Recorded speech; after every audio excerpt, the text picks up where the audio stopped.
Belfast City Hall has been illuminated in red in a show of support for those campaigning for greater protections for Irish-language speakers in Northern Ireland.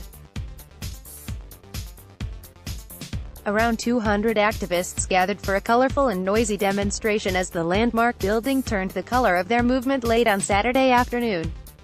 The decision of councillors to use the lights to back a cause at the heart of Stormont's power-sharing impasse has proved controversial.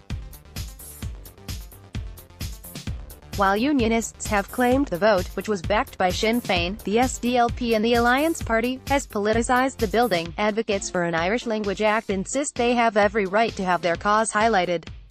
"This is incredibly important for us. This is a physical beacon for equality in this city."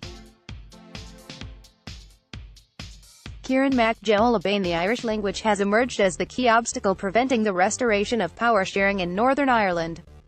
Sinn Féin has insisted it will only return to devolved government if the DUP accedes to a standalone piece of legislation that grants protections for Gaelic speakers.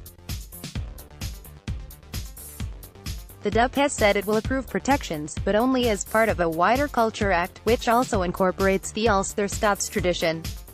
Kieran MacGeolabain, from Irish Language Campaign Group and Dream Dearg, said the protests would continue until an Irish Language Act became a reality. "This is incredibly important for us. This is a physical beacon for equality in this city," he said of the red illumination. "It represents the diversity of this city, that we have different communities here and all those different communities need to be respected and tolerated."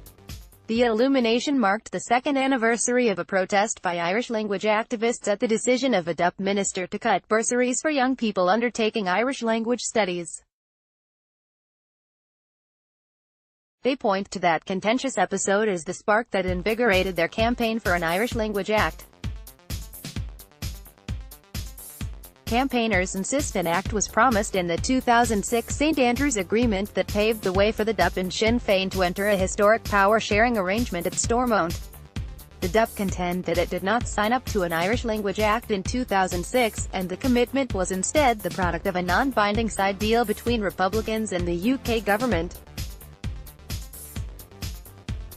Mr. MacGeolabain added, "The parties are going to reconvene for talks at some stage, and when they do, the first item on the to-do list, it is most certainly the issue of Irish language rights. This community isn't going anywhere. We are not leaving the streets. This issue isn't going away.